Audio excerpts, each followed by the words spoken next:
Olá pessoal, tudo bom? Hoje nós vamos falar sobre a obra Mini Manual do Guerrilheiro Urbano, escrito pelo autor Carlos Marighella. Tá?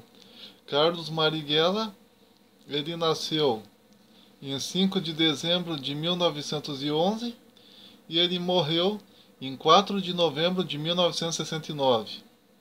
Lembrando que na época em que Marighella viveu, né, quando Marighella ele tinha 50 anos de idade por aí, surgiu no Brasil a chamada ditadura militar. Tá? A ditadura militar ela surge no Brasil em 1964 e ela se encerra em 1985. Tá?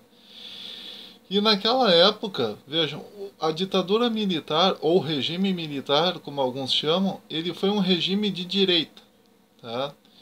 E na época, haviam várias pessoas no Brasil que eles eram a favor do comunismo. Eles eram esquerdistas, eles eram marxistas, eles eram a favor do comunismo.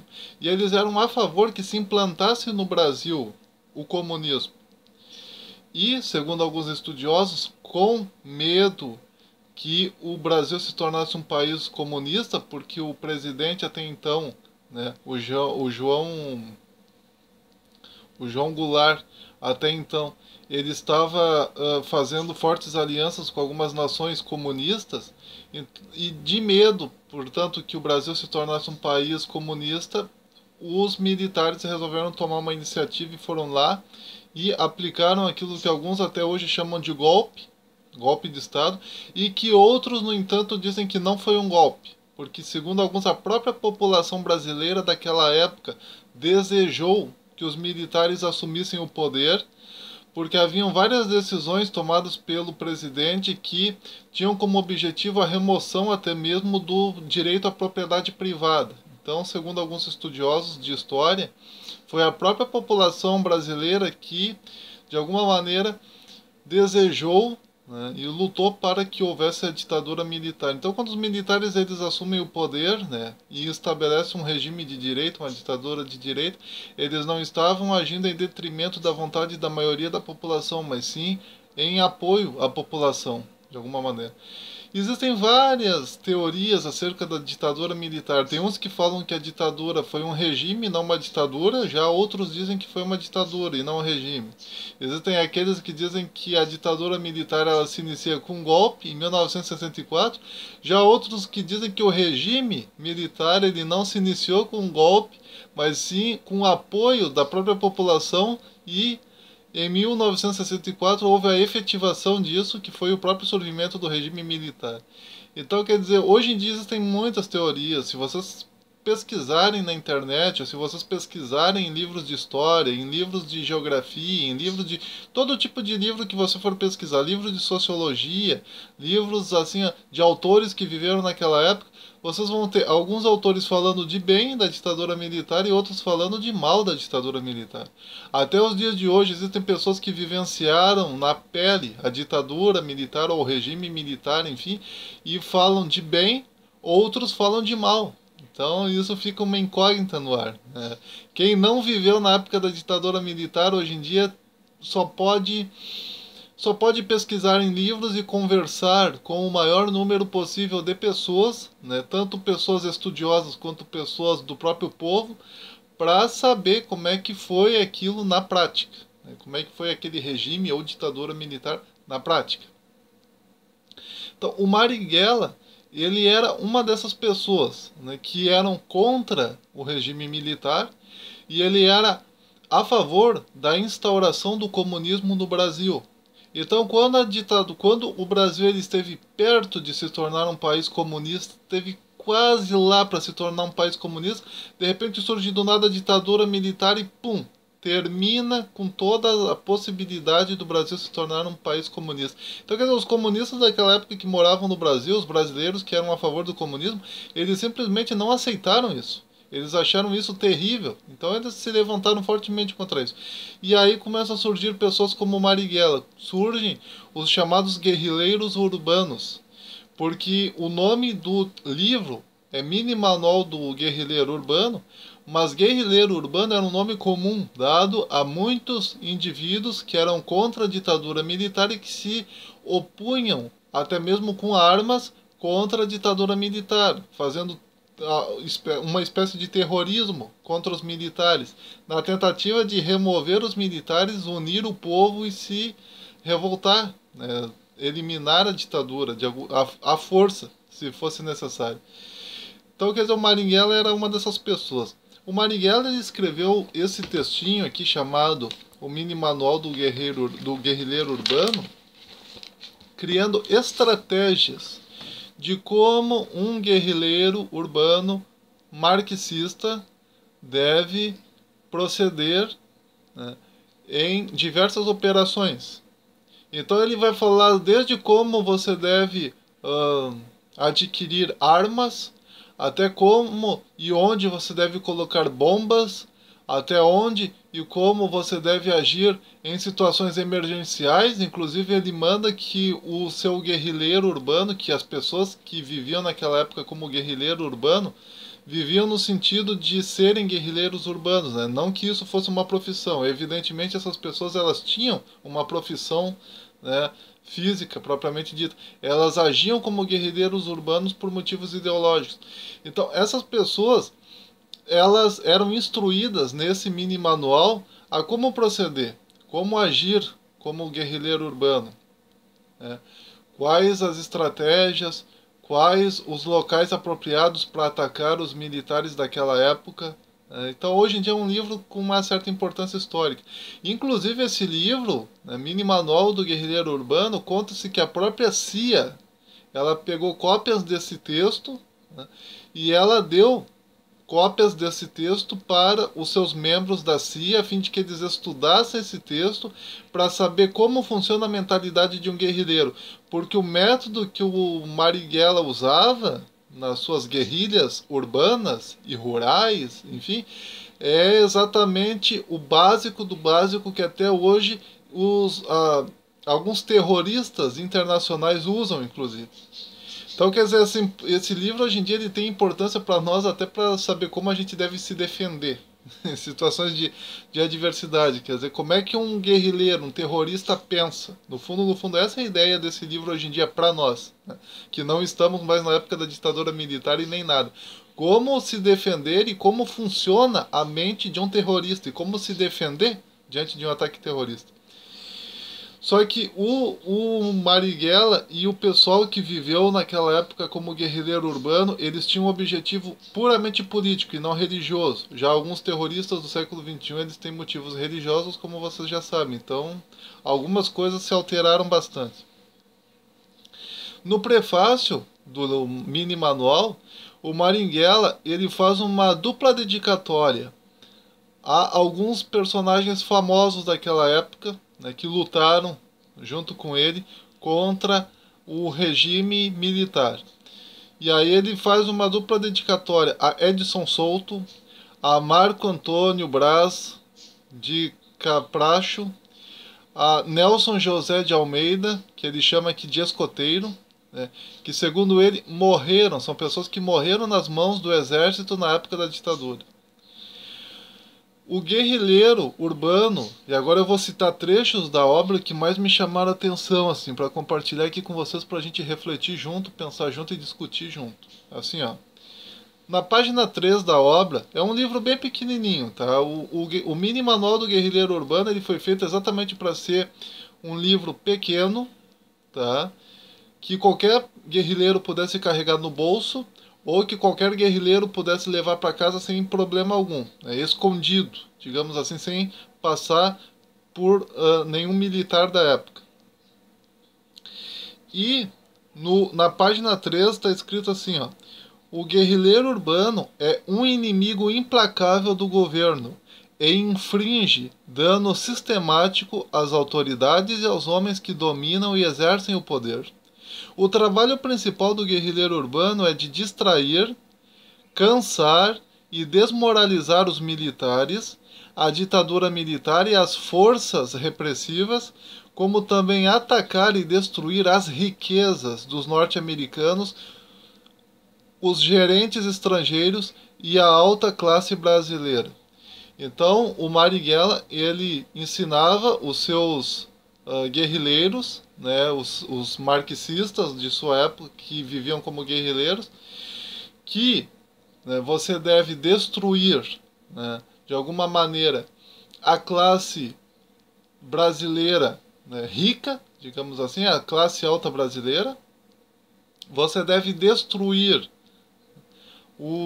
as instituições norte-americanas que lucram com a permanência deles no Brasil. Então, instituições norte-americanas que lucravam, que ganhavam muito dinheiro em território brasileiro, o Marighella se levantava fortemente contra isso, porque os Estados Unidos são o país mais capitalista, digamos assim, do mundo. Eles são os maiores exportadores de capitalismo do mundo. Como Marighella era defensor do marxismo, ou comunismo, como você quiser chamar, o marxista ele é fortemente contra o capitalismo. Então, para o marxista, o capitalismo é o maior inimigo do ser humano. E se existe uma nação 100% capitalista, essa nação vai ser para ele como se fosse o diabo na terra. Ele vai odiar essa nação.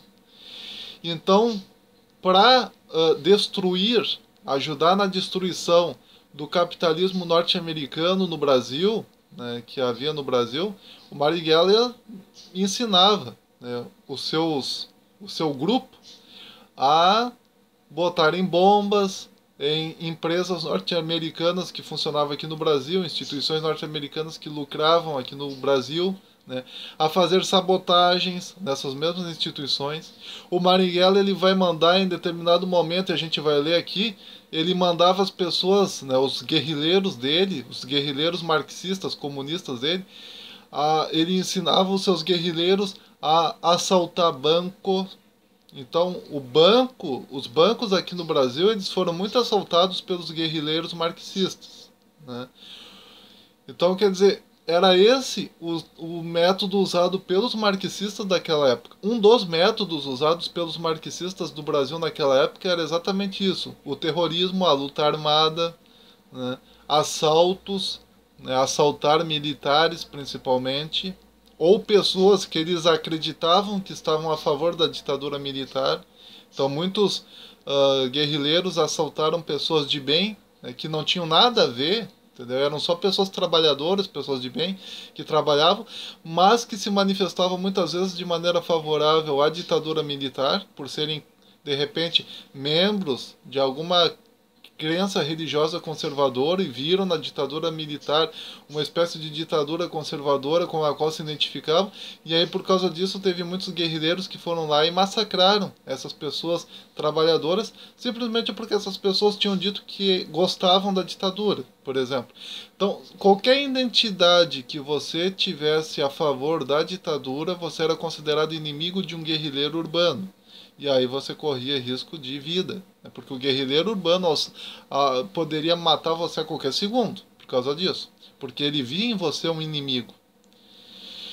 Então, em determinado momento, olha só o que o Marighella vai falar, né, na página 3 ainda. Lembrando que isso que eu vou falar agora, que está escrito de fato no livro do Marighella, né, o Mini Manual do Guerrilheiro Urbano, isso tem que ficar muito forte na sua mente, porque esse é um modus operandi que não aparece só nesse livro do Marighella, não. Aparece também em várias obras do Karl Marx, aparece em várias obras, né, de feministas que eram a favor do comunismo na época de 1950, por aí. Então, esse parece ser o jeito dos marxistas, em seus livros, ensinarem as pessoas a como agir. Olha só o que o guerrilheiro urbano fala. O guerrilheiro urbano não teme desmantelar ou destruir o presente sistema econômico, político e social brasileiro, já que sua meta é ajudar o guerrilheiro rural e colaborar para a criação de um sistema totalmente novo e uma estrutura revolucionária social e política, com as massas armadas no poder. Isso eu vou explicar com mais detalhe depois, porque essa talvez seja a parte mais importante da obra. para nós compreendermos como o marxismo tem se comportado até os dias de hoje. Em determinado momento, na página 11, o Marighella diz o seguinte: as armas do guerrilheiro urbano e sua habilidade de mantê-las constituem seu poder de fogo. Tomando vantagens do uso de armas e munições modernas e introduzindo inovações no seu poder de fogo, e com a utilização de certas armas, o guerrilheiro urbano pode mudar muitas de suas táticas de guerra urbana. Um exemplo disso foi a inovação feita pelos guerrilheiros urbanos do Brasil, quando introduziram o uso da metralhadora nos ataques a bancos. E isso aparece escrito na página 11 da obra Mini Manual do Guerrilheiro Urbano. Então os guerrilheiros comunistas, os guerrilheiros urbanos comunistas, da época em que o Brasil era uma ditadura, né, de direita, eles até mesmo entravam em bancos, assaltavam bancos e até matavam pessoas, né, que não estavam muitas vezes nem sequer ligadas com a ditadura, nem de maneira a apoiar a ditadura nem nada. Muitas vezes a pessoa, só porque ela era de uma classe social melhor, né, ela era da alta classe social brasileira e ela estava no banco pegando o dinheiro dela. O guerrilheiro, lembre-se que, como eu já li nesse texto aqui, um dos objetivos dos guerrilheiros marxistas daquela época era destruir até mesmo as classes altas. Então, muitas pessoas que estavam nos bancos naquela época pegando seu dinheiro e que eram pessoas muitas vezes de classe alta, né, eles eram considerados inimigos dos guerrilheiros urbanos, e os próprios guerrilheiros urbanos assim os consideravam e iam nos bancos, assaltavam eles e matavam eles até mesmo. Então essa foi a atitude dos guerrilheiros urbanos naquela época. Então hoje em dia, se alguém vê assim a esses líderes, tem muito líder, inclusive, que fez parte dos guerrilheiros urbanos na época da ditadura militar, que hoje tu olha e diz, ai, coitadinhos, sofreram na época da ditadura militar, ah, pobrezinho. Mas olha só, com que eles faziam parte? Entendeu? Eles faziam parte exatamente desses grupos. O grupo dos guerrilheiros urbanos, para vocês terem uma ideia, né, era grupos terroristas, eram grupos extremistas, eram grupos de esquerda que queriam remover à força a ditadura militar e queriam eliminar todo e qualquer obstáculo que impedisse a revolução da classe proletária, né? Que impedisse, de alguma maneira, a ditadura do proletariado, que é aquilo que todo marxista sonha até os dias de hoje, a ditadura do proletariado, o regime do proletariado. Só que os guerrilheiros, eles queriam fazer isso à força. Depois, na página 25, o Marighella ele vai falar de como o guerrilheiro urbano daquela época deveria de agir. Olha só o que o guerrilheiro urbano nos ensina. Antes de qualquer ação, o guerrilheiro urbano tem que pensar nos métodos e no pessoal disponível para realizar a ação. As operações e ações que demandam a preparação técnica do guerrilheiro urbano não podem ser executadas por alguém que carece de destrezas técnicas. Com estas precauções, os modelos de ação que o guerrilheiro urbano pode realizar são os seguintes. Letra A, assaltos. Letra B, invasões. Letra C, ocupações. Letra D, emboscadas. Letra E, táticas de rua. Letra F, greves e interrupções de trabalho. Letra G, deserções, desvios, expropriações de armas, munições e explosivos. Letra H, libertação de prisioneiros. Letra I, execuções. Letra J, sequestros. Letra L, sabotagem. Letra M, terrorismo. Letra N, propaganda armada. Letra O, guerra de nervos. Guerra de nervos, no caso, mais tarde ele explica para nós que aquilo que ele chama de guerra de nervos é aquilo que muitos chamariam de guerra psicológica. Então, um dos objetivos do guerrilheiro urbano era exatamente provocar o caos na sociedade brasileira na época da ditadura militar, a fim de que as pessoas pensassem que era a ditadura militar que estava causando aquele caos e achassem a ditadura militar algo terrível e dessa maneira se unissem aos guerrilheiros urbanos em nome da causa comunista e assim lutassem ao lado dos guerrilheiros urbanos pela instauração de um Estado comunista no Brasil. Isso o próprio Marighella vai falar mais tarde nas páginas posteriores isso. Então, quer dizer, o Marighella, ele criava algumas estratégias muito interessantes. Assim, ó. O Marighella, ele dizia assim, ó, que quando o guerrilheiro urbano ele estiver lutando contra os militares evidentemente eles tinham armamentos pesados já naquela época, né? Então o que acontecia? Jamais faça uma luta corpo a corpo com um militar, dizia Marighella, porque senão tu vai perder, né? Tu tem, na melhor das hipóteses, uma arminha aí que cabe no bolso. Já os militares têm armas fantásticas à disposição deles, né? Armas que podem te matar em questão de milésimos de segundo. Então, para evitar uma luta corpo a corpo, quando você resolver fazer uma luta contra os militares, você tem que ir sempre em bando contra eles e usar todo tipo de armamento, de preferência comprar armamento pesado ou roubar até mesmo armamento pesado, né? Uma das estratégias do Marighella era exatamente assaltar bancos para ter dinheiro para comprar armamento pesado. Outra estratégia deles era entrar exatamente nos locais em que ficavam os militares, acampamentos e coisas do gênero, e assaltar de noite os militares e roubar dos militares todo tipo de armamento pesado, né, e munições, e víveres e coisas do gênero. Então isso era uma estratégia deles, segundo o Marighella. O Marighella ele ensinava o seguinte, que quando você estiver dentro de um carro fugindo de um militar que está a cavalo atrás de você, o militar que estiver montado no cavalo ele vai ter vários prejuízos e você vai ter vários benefícios. Um deles vai ser olhar pelo retrovisor, ver onde é que está o militar e sair disparando, dando tiro contra o militar. Mas, né, mas o Marighella também ensinava uma coisa muito interessante, o seguinte, em caso de emergência, se tu sentir que o militar a cavalo vai atacar, você vai conseguir se aproximar do carro em que você está, e você está em alta velocidade na frente do militar, você deve, segundo o Marighella, pegar bolinhas de gude, né, bolinhas de gude, assim, bolinhas, né, bolitas, né, bolinhas de gude, assim, e atirar no chão, onde o cavalo do militar estiver passando junto com o cavaleiro montado.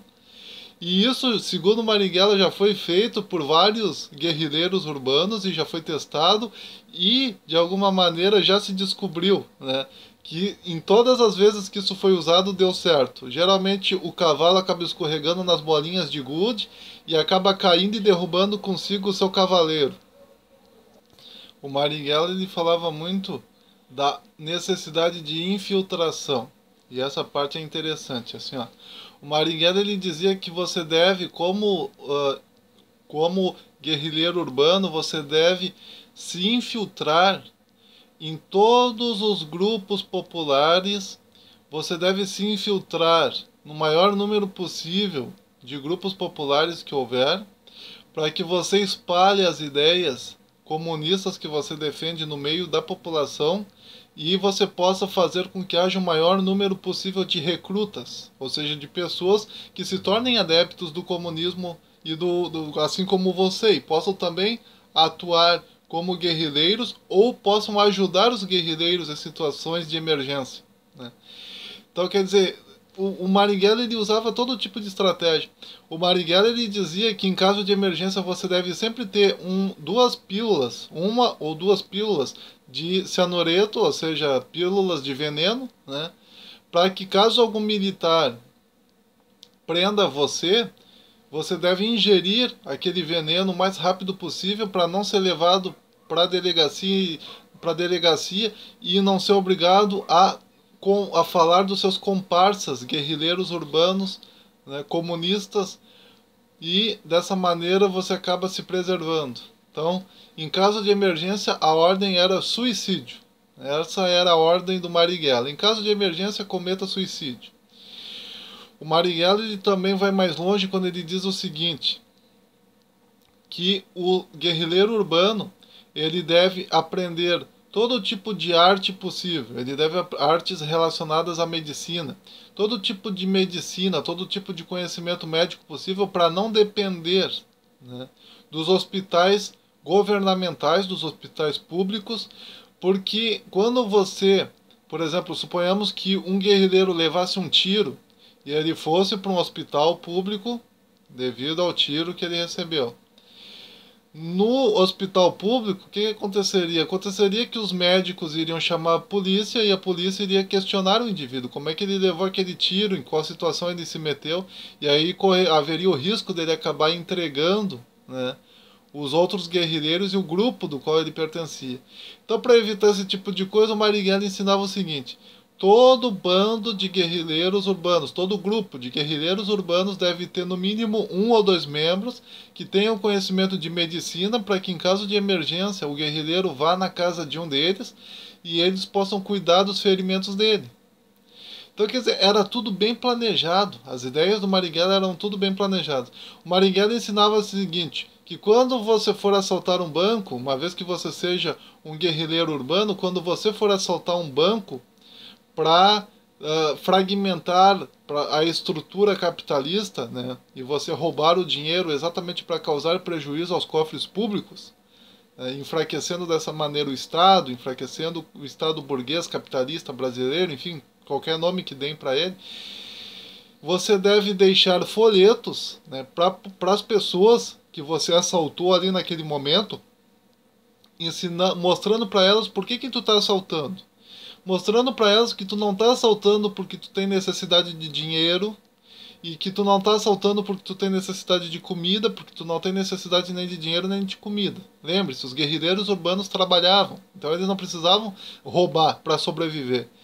Então, qual era a grande... Então, nesses folhetos estaria escrito que eles não estão assaltando você para ter o que comer ou para ter o que vestir, eles estão assaltando você para fragmentar, para destruir o Estado capitalista, para destruir a estrutura capitalista, para destruir o Estado burguês, o Estado brasileiro burguês, como ditadura militar, enfim, e dessa maneira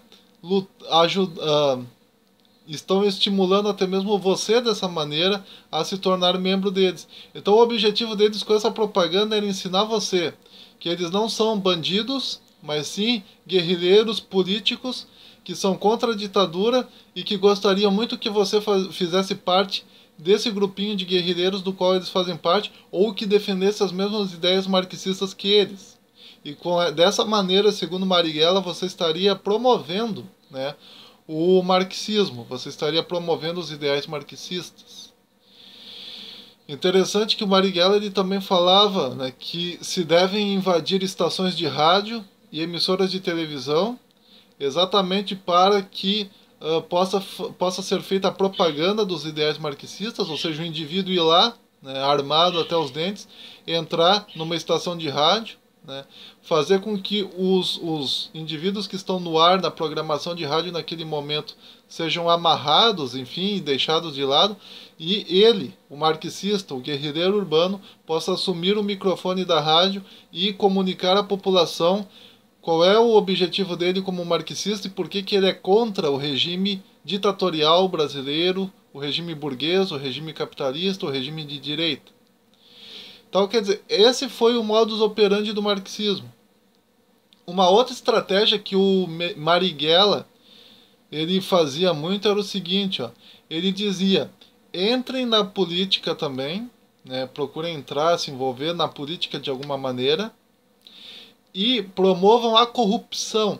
Sim, o Marighella dizia isso. Promovam a corrupção dentro da política, a fim de que o Estado, uma vez cheio de corrupções e de dívidas contraídas mediante essas corrupções, ele se enfraqueça a nível econômico, a nível financeiro, os cofres públicos sejam dessa maneira enfraquecidos, e você como comunista possa dessa maneira pegar em armas e se unir à população comunista, a população que defende os mesmos ideias que você, a massa popular marxista, e vocês possam dessa maneira se levantar frontalmente contra o Estado burguês, ditatorial, brasileiro, de direita, capitalista, enfim, e vocês possam destruí-lo e implantar no lugar dele um Estado comunista, forte que torne o Brasil em um país comunista. Então o objetivo do Marighella era esse, fazer com que o Brasil fosse enfraquecido financeiramente, economicamente, para que o Brasil não tivesse condições financeiras, o Estado burguês brasileiro não tivesse condições financeiras de se defender, caso os brasileiros pegassem armas e tentassem implantar o regime comunista no Brasil à força, a ditadura do proletariado à força. Então, quer dizer, o Marighella ele se utilizou, né, do método armamentício, né? Já o Paulo Freire, que viveu naquela mesma época, ele já se utilizou, como eu já expliquei aqui em um vídeo anterior em que eu falei sobre a pedagogia do oprimido. O Paulo Freire ele já se utilizou de uma coisa mais filosófica, né? De você não implantar de maneira armada o comunismo no Brasil, mas sim de uma forma sutil na cabeça dos alunos da escola. Entendeu? Seria essa a ideia do Paulo Freire. Paulo Freire, a pedagogia freiriana é a pedagogia do comunista. Tá? O próprio Paulo Freire ele chama a sua pedagogia de pedagogia do comunista. Né? Embora o nome do livro seja Pedagogia do Oprimido, depois tenha tido um outro livro do Paulo Freire chamado Pedagogia da Esperança, depois tenha tido um outro livro do Paulo Freire chamado Pedagogia da Autonomia, ele resume todas essas três obras da trilogia pedagógica dele de pedagogia do comunismo. É assim que ele mesmo nomeia a sua trilogia pedagógica.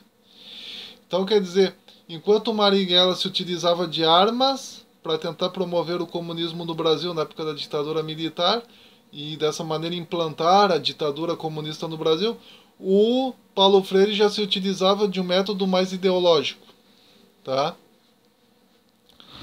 O Marighella dizia o seguinte: olha só o que o Marighella dizia na página 3. Eu vou repetir aquilo que eu já li da obra para vocês entenderem.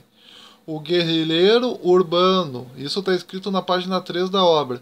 O guerrilheiro urbano não teme desmantelar ou destruir o presente sistema econômico, político e social brasileiro, já que sua meta é ajudar ao guerrilheiro rural e colaborar para a criação de um sistema totalmente novo e uma estrutura revolucionária social e política com as massas armadas no poder. Então Marighella dizia o seguinte: use todas as estratégias que tu puder usar para desmantelar economicamente, politicamente, filosoficamente, ideologicamente o Estado de direita. E enfraquecendo esse Estado de direita, você pode implantar o Estado comunista no Brasil sem problema nenhum, porque o Estado burguês de direita não vai ter forças econômicas para se defender contra a ditadura do proletariado, e assim a população ensandecida, proletária, marxista, vai poder se atirar em cima do Estado burguês, acabar com o Estado burguês, matar até mesmo os líderes do Estado burguês, expulsar outros, exilar outros, enfim, e implantar em seu lugar um Estado comunista. O que vocês precisam entender é que muitos dos líderes políticos do Brasil que hoje estão que hoje estão se tornando corruptos, eles foram discípulos de Marighella na época da ditadura militar. Muitos deles foram guerrilheiros, assim como o próprio Marighella foi um guerrilheiro. Muitos deles têm até hoje, de alguma maneira, as obras do Marighella como livro de sua cabeceira da cama. Então, até hoje, eles consideram as ideias do Marighella como sendo quase a Bíblia deles. Então, quando um político marxista ele pratica corrupção, ele não está praticando corrupção porque ele não tem o que comer, porque ele não tem o que vestir, e nem porque ele é um safado. Tem muita gente que diz, não, os políticos eles se corrompem porque são safados. Veja, não existe isso.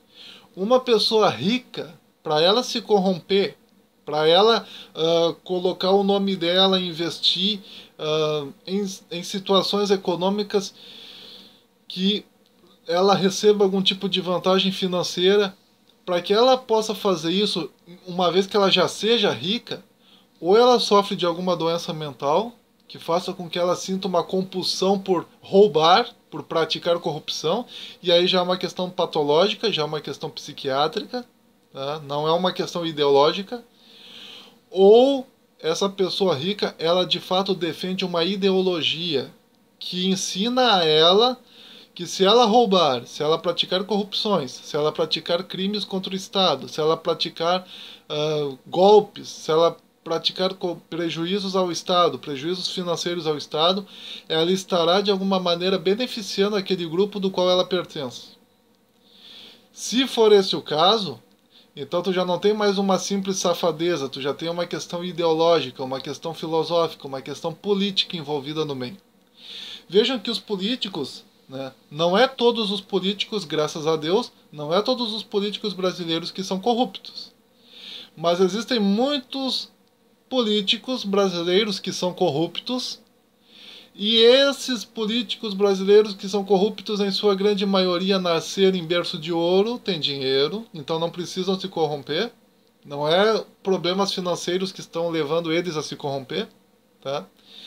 E muitos desses líderes políticos que estão se corrompendo são membros do mesmo grupo de partidos políticos, né, esquerdistas, muitas vezes, e que, portanto, eles são membros dos mesmos ideais. E isso a população não enxerga.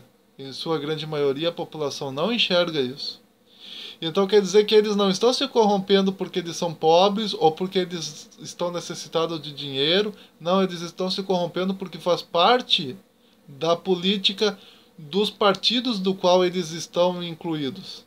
Faz parte do modus operandi do marxismo que você destrua o Estado burguês, fazendo atos de corrupção que venham a fazer com que os cofres públicos do Estado burguês fiquem reduzidos a zero, tá? Tem uma perda capital significativa a ponto de não terem mais recurso algum, e dessa maneira ficará muito mais fácil dos marxistas unirem armas, pegarem armas, se unirem com uma população ensandecida que não sabe nem qual é o motivo dessa revolução e criar dessa maneira uma revolução que vá destruir definitivamente o Estado burguês e instaurar no lugar o Estado comunista.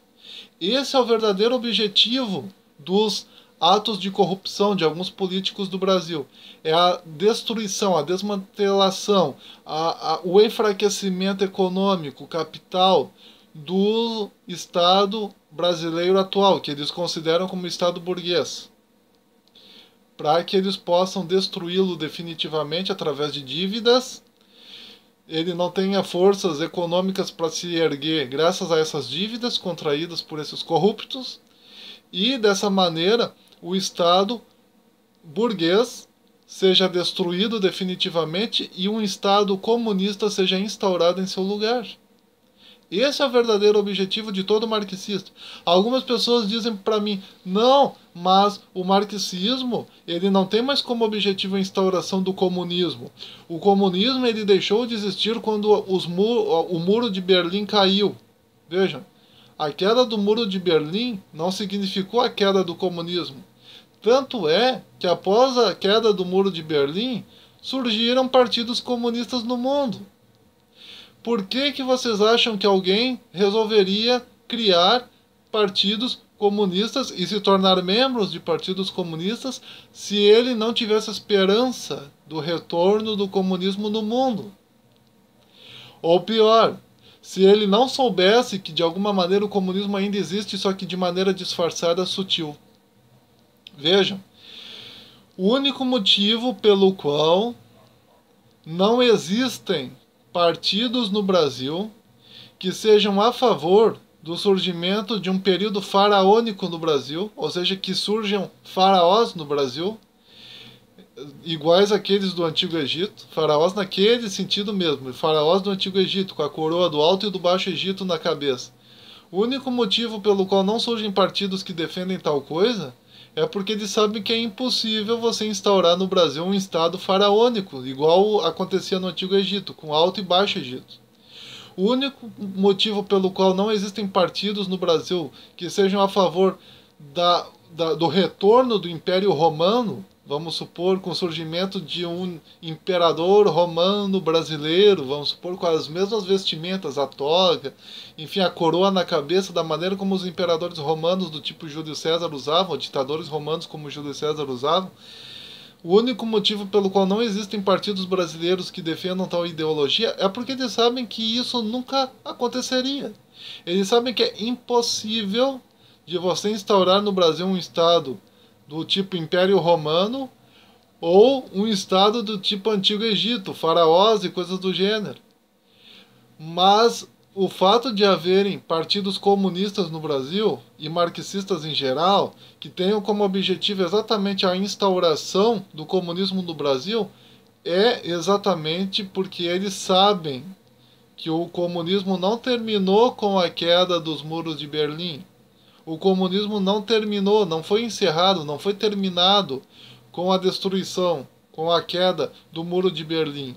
O comunismo ele continua existindo hoje e esses membros desses partidos de esquerda, esses partidos marxistas, eles têm como objetivo o retorno do comunismo de uma maneira plena.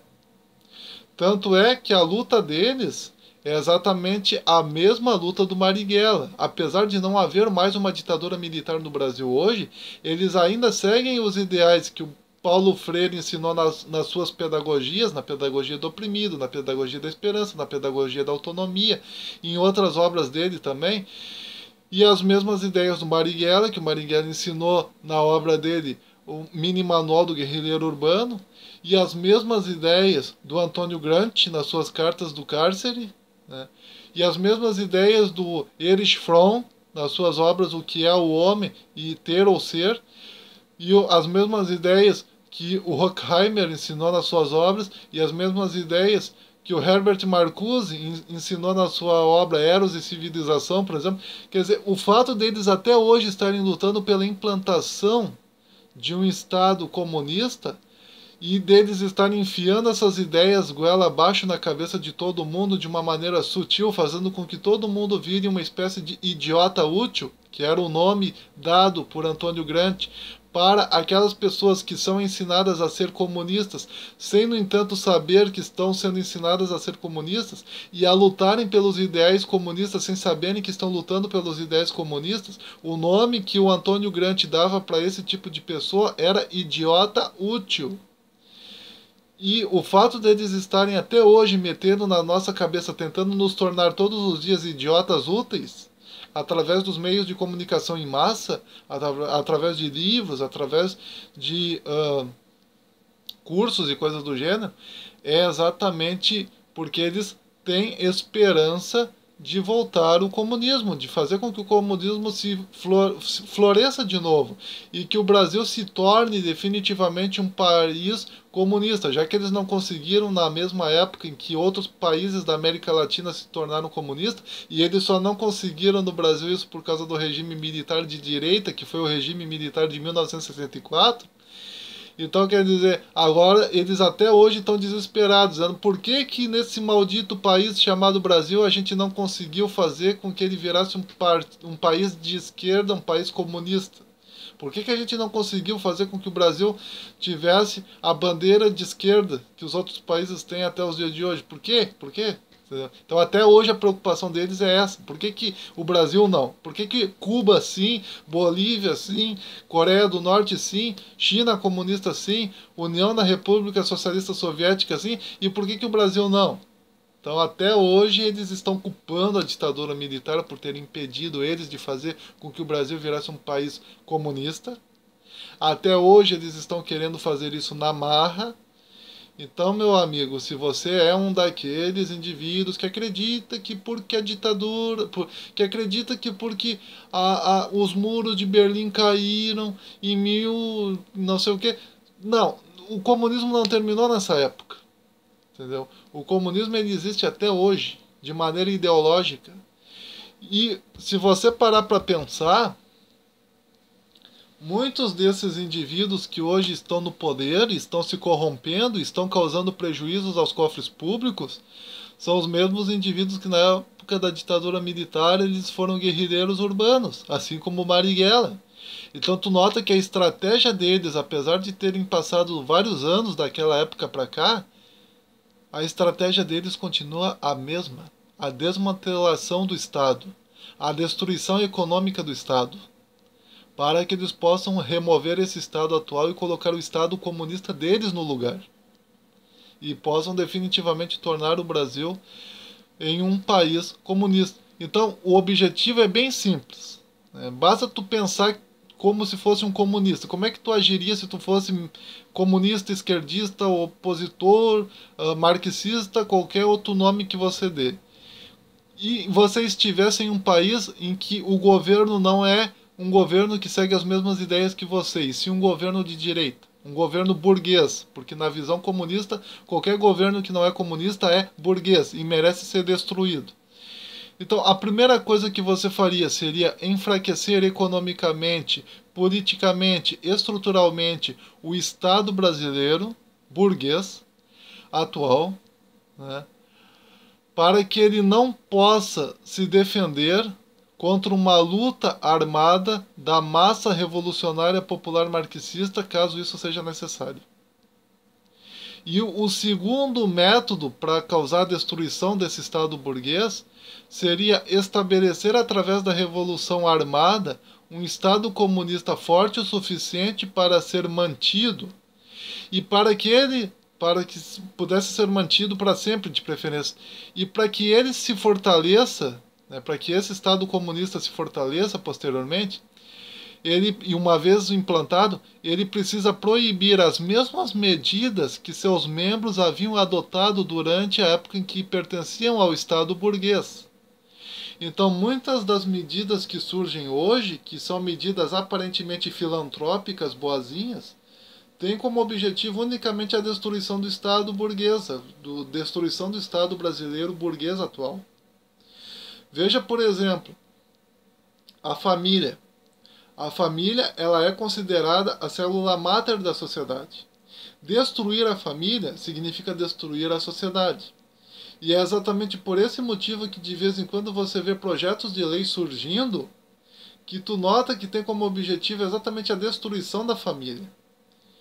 A Kate Millett, que foi uma feminista famosa da década de 50 nos Estados Unidos, ela era marxista, defensora dos ideais marxistas.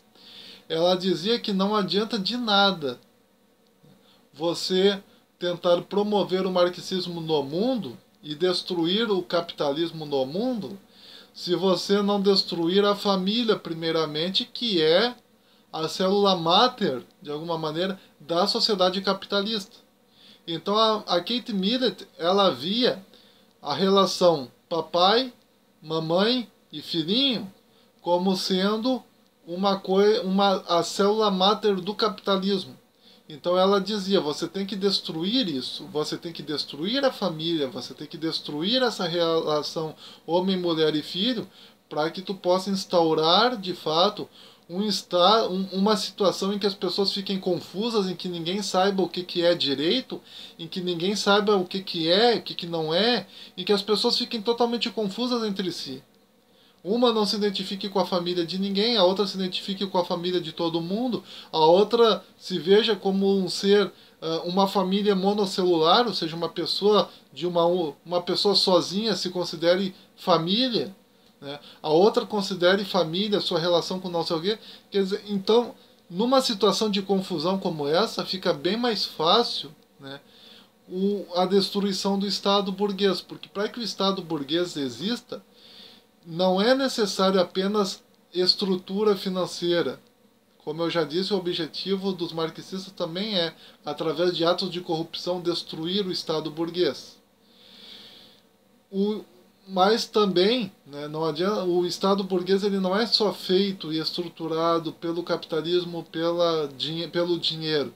Ele também é estruturado pela família. Então, se tu destrói as famílias, se tu faz com que as pessoas já não tenham mais conceitos sólidos acerca do que significa família, você automaticamente destrói, né, o Estado burguês que depende da estrutura familiar para existir.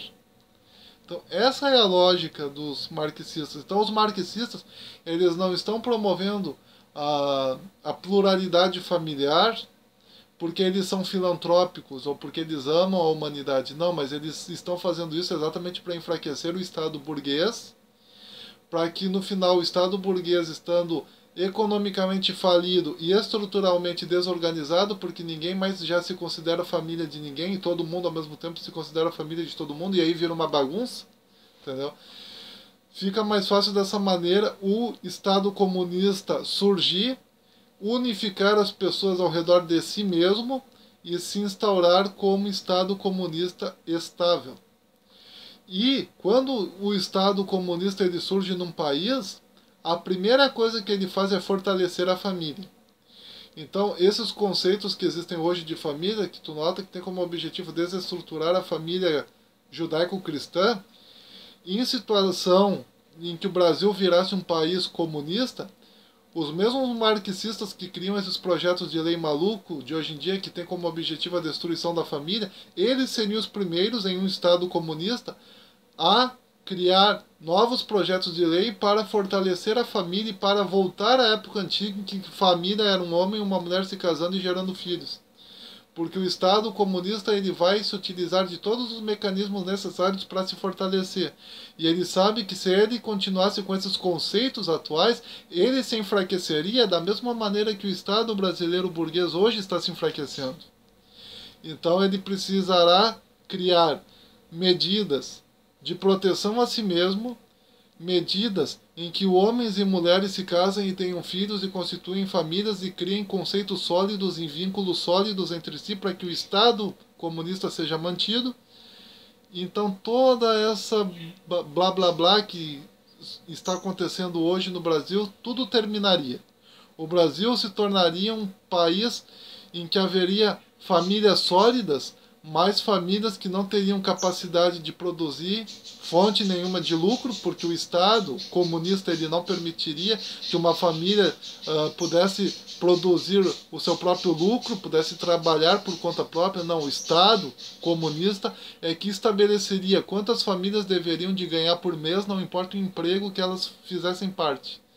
Que essa é a medida. Geralmente em um Estado comunista ordena-se que todas as pessoas ganhem a mesma quantia financeira, que todas as pessoas sejam iguais a nível financeiro e que só o líder esteja por cima. Então a ironia de um Estado comunista é essa. Tu tem uma nação comunista sendo liderada por um líder não comunista, porque ele não vai ganhar a mesma quantia que a população dele vai ganhar. Ele vai ganhar sempre mais. E o Estado comunista, para se instaurar, ele tem que ser um Estado totalitário. Não tem como tu ter um Estado comunista democrático. Estado comunista é sempre totalitário. Porque para que o Estado possa fazer com que todas as pessoas ganhem a mesma quantia em dinheiro por mês, por exemplo, não importa a profissão, e fazer com que pessoas riquíssimas do nada percam todo o seu bem aquisitivo, seu bem financeiro, só um Estado totalitário, dotado de um número gigantesco de poderio, é que poderia fazer uma coisa dessas. Entendeu? Um Estado democrático jamais vai conseguir fazer uma coisa dessas. Até porque num Estado democrático capitalista, pode muito bem acontecer de ter gente mais rica do que o próprio Estado. Então o Estado capitalista não vai poder fazer isso, de fazer com que do nada as pessoas ganhem a mesma quantia em dinheiro. Só um Estado totalitário, ditatorial, comunista que poderia de fato fazer isso. Então o fim do comunismo não é esse paraíso maravilhoso que algumas pessoas prometem dentro de livros marxistas, dentro de livros que tem como objetivo promover a igualdade das pessoas. Não. O fim do comunismo é ditadura comunista, ditadura de esquerda, ditadura, Estado totalitário de esquerda, Estado totalitário comunista, Estado totalitário do proletariado. Então, de qualquer maneira, é assim, ó, é a perda total de qualquer tipo de direito, de qualquer tipo de poder aquisitivo, de tudo. Entendeu? Tudo dependeria do Estado para tudo. E o Estado é que decidiria se tu deve viver ou morrer. Sim, até isso. O Estado ele passa a decidir se tu deve viver ou morrer. Na Coreia do Norte, é o Estado ditatorial comunista da Coreia do Norte que decide os nomes que as mães devem dar para os seus filhos. Quer dizer, nem poder dar nome para os filhos as mães podem. No Estado comunista da Coreia do Norte. Em Cuba, por exemplo, se ordenava que as pessoas que não defendiam os ideais do Estado, e principalmente pessoas religiosas, se ordenava que essas pessoas fossem colocadas no chamado paredão, né? E lá elas eram executadas com tiros de metralhadora. Então, em um Estado comunista, tu não tem religião. Não existe religião, porque o próprio Karl Marx, que foi o fundador da filosofia que os Estados comunistas usam como base até hoje, o Karl Marx dizia que a religião é o ópio do povo. E vários outros indivíduos marxistas, posteriormente, eles tentaram criar ideias de Deus que eram mais abstratas, em que eles diziam que Deus, da maneira como ele foi apresentado para nós, ele está recheado de conceitos capitalistas e conceitos de direita e conceitos conservadores, então tu tem que desconstruir Deus. Então Deus ele passa a ser aquilo que o Estado decide que é Deus. Seria essa a ideia do comunismo. Então por isso tu não vai ver igrejas evangélicas em países comunistas sendo bem-sucedidos. Tu vai ver igrejas evangélicas passando todo tipo de sufoco em regimes comunistas. Tu vai ver igrejas católicas fechando suas portas em nações comunistas, a menos que os líderes dessas igrejas façam algum tipo de aliança política e financeira com o próprio governo. Porque sim, o governo, apesar de se dizer comunista, muitas vezes ele se manifesta de maneira capitalista, ou muitas vezes o governo comunista ele pode promover determinadas ações que vão contra os seus próprios ideais, mas que tenham como objetivo fazer com que a população fique em silêncio. Então, se o Estado comunista ele sente que promovendo a religião dentro dele, ele vai fazer com que as pessoas se sintam mais, digamos assim, tenham menos propensão para criar rebeliões, o Estado comunista vai promover a religião para evitar as rebeliões. Mas não é porque ele esteja interessado com a alma do povo, ele está interessado apenas em fazer com que as pessoas fiquem quietas. Entendeu? Então, e mesmo assim, geralmente o Estado comunista é que guia quais são os tipos de homilias, né, quais são os tipos de sermões que são feitos dentro do seu solo. Então, nem isso os líderes religiosos podem fazer. Então, quer dizer, esse é o objetivo, e isso é o que é um Estado comunista. Vai lá em Cuba comunista para te ver como é que é. Quer dizer, se o sonho do Marighella tivesse se realizado no Brasil, se o sonho dos líderes comunistas, dos adeptos do marxismo, do comunismo no Brasil na época da ditadura militar, tivessem conseguido o que eles queriam, que era a implantação de um sistema comunista, que é o que eles querem até os dias de hoje, hoje o Brasil não seria o que o Brasil é hoje. Hoje o Brasil seria um regime comunista do tipo Cuba, do tipo Coreia do Norte. O Brasil seria um país comunista do tipo Cuba, Coreia do Norte, Bolívia. Vai nesses países para te ver o que quer. A União da República Socialista Soviética, a China comunista. Os chineses, muitos deles, quando vêm para o Brasil, eles fazem festa quando vêm para o Brasil, porque aqui no Brasil tu não tem câmeras na rua te vigiando, como o Big Brother, né, da obra 1984 do George Orwell, em que tu tem câmeras na rua vigiando os cidadãos 24 horas por dia, dentro e fora dos estabelecimentos, para impedir que eles tenham qualquer tipo de intenção contra o Estado. E qualquer conduta que o indivíduo exerça que seja contra o Estado, o indivíduo é visualizado naquelas câmeras, o pessoal que está por trás das câmeras, os vigias, anotam e acabam levando isso quente para o exército, e o exército vai lá e mata a pessoa.